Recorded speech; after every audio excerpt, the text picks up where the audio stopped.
السلام عليكم. تصريحات شمس الدين كباشي عملت ضجة كبيرة جدا في مواقع التواصل الاجتماعي.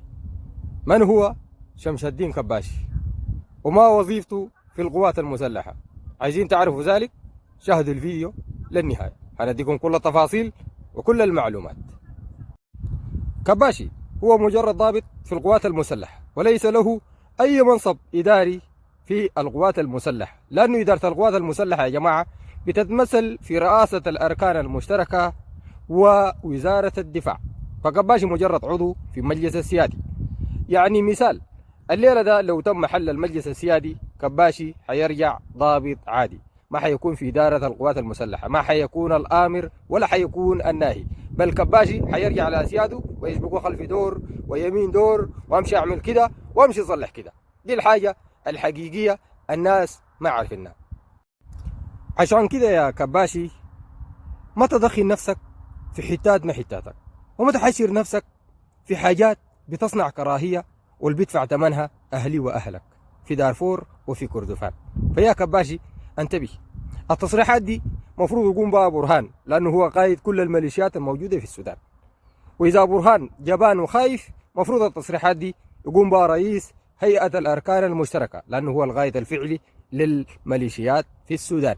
فيا كباشي ما تصدر لك حاجات انت ما عندك فيها أي يد، وما تكون فوطة يمسح بيه كل الوساخة. يا أخي أهدى شوية، أهدى شوية، ما تبقى زول بليد، ما تبقى زول بليد. السؤال يا كباشي، كيف انت حصلت رتبة فريق أول في ميليشيات الجيش، ونفس الجيش القاعدة الآن تتحدث به ده يا كباشي، ونفس القيادات الخافوا يقولوا الكلام وطلعوك انت كانوا بيقتلوا أهلك في جبال النوبة بالطيران الأنتينوف والميج والأبابيل والدبابات، وبجيشوا جزء من أهلك ميليشيات تمش تقتل أهلك المعارضين. فكيف انت وصلت الرتبة دي يا كباشي؟ نفس الجيش اللي انت بتنتمي له ده وشايفه هو جيش بيمثل السودان، حاليا القاعدة حقتك في مروي محتلة من الجيش المصري، تقدر تفتح بوزك؟ حلايب وشلاتين محتلة من المصريين، تقدر تفتح بوزك؟ فعن أي جيش أنت بتتحدث يا كباش يا مغفل؟ عن ياتو جيش. ونفس الجيش اللي أنت بتنتمي له ده قتل الناس بالطيران الحربي وبالدبابات في دارفور وفي النيل الأزرق، ولا كان في دعم سريع بسوق طيارة؟ وريني، كان في جندي بسوق طيارة؟ الطيران دي كلها بيسوقوها الضباط زيك والفلنقات زيك، ما في جندي بسوق طيارة أبدا بيضرب بها الناس. قلت له يا كباشي عايز تعمل تنمية لأهل كردفان؟ يا أخي والله فعلا تستحق اسم كذابي، لأنك كذاب يا منافق. 30 سنة قاعد مع البشير، يا يوم انت قدمت خدمة من التنمية لأهلنا في كردفان، والله طاحونة ما عملتها، طاحونة ما عملتها، لازم تعرف الحاجة دي. وحاليا سيادتك بأمروك تقوم بحاجات هي أصلا ما مسؤوليتك انت، لأنه الحياة اللي انت بتقولها دي لو هم شايفين فيك انت بطل وشجاع خليه يدوك رئيس مجلس السيادة وإدارة القوات المسلحة بأكملها، بعد ذاك صدر خطاباتك دي وانت رئيس. لكن مش هم يكونوا الرؤساء في الدولة ويكونوا الرؤساء والقيادات للجيش ويخافوا بكل جبن وبكل عار ويحرشوك انت يا مسكين يا فلنقا يا مغفل، عمرك ما تفهم. أيضا المهم في الأمر يا جماعة من زيارة المدعو كباشي إلى جنوب كردفان، انتبهوا كويس أهلنا النوبة المسيرية الحوازمة.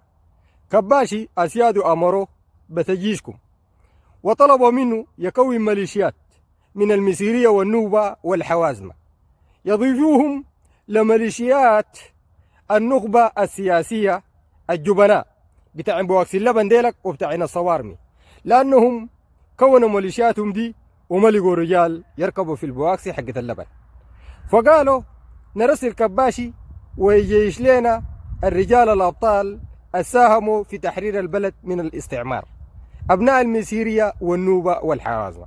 فانتبهوا تماما، إذا أي سيارة أو سلاح أدوكم له شيلوه وبلوا الزول اللي أداكم له، لكن وياكم تكونوا ميليشيات لصالح النخبة السياسية حقت الصوارمي وحقت فلان أبو عاغلة. ديل هؤلاء العطالة، هؤلاء الجبناء كونوا لهم ميليشيات وما لقوا رجال يركبوا لهم في السيارات. فانتبهوا كويس، فقباشي مجرم وسيظل مجرم. وفي المحطة النهائية يا كباشي، في حاجات انتوا كعسكريين مفروض ما تقولها في العامة، لأنها بتضر بالأمن العام وبتضر بالأمن القومي، يجب عليك تعرفها كويس.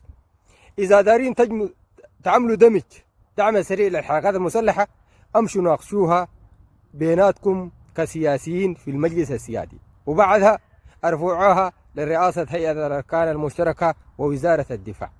دي الحاجة المنطقية المفروض تعملها، ولكن انت تعلم الكلام ده جيد، هو الصحيح، بس للأسف الشديد ماسكينك فلنقاي وبيستخدموك للنعرات العنصرية والجهوية. أيضا يا كباشي، أعلم تماما كلنا كشعب سوداني بنطالب بجيش قومي واحد موحد، لكن مش زي جيشك الحالي ده. جيشك ده عبارة عن قوة دفاع السودان الكونها المستعمر، وحاليا جيشك ده ما عنده أي ولاء للسودان، بل ولاه لأسياده المصريين. جيشك ده فيه الأيديولوجية السياسية وظل يعمل انقلاب وراء انقلاب. إذا عايز جيش وطني واحد موحد، سلموا الحكومة دي للمدنيين فترة انتقالية ونخش انتخابات، لكن ما أظن تسلمها، لأنك تعلم تماما يا كباشي في حال تسليمكم للحكومة دي سيتم تكوين جيش وطني واحد، وإنت برهان حميتي ياسر العطا كلكم حتمشوا إلى محاكمات. دي بلا منازع وبلا منازعات، حتمشوا إلى محاكمات، ولن تجدوا نفسكم قيادات سياسية ولا قيادات عسكرية. فطبيعي جدا تقعدوا يعني يحرشوك وتعمل لك خطابات عنصرية وجهوية من أجل الحروب تستمر في السودان وتنصب نفسك هولامي بدون جناح ساي. فلذلك يا شباب دي حقيقة الأمر، وهذا ما لازم توضيحه. شكرا لكم، مع السلامة.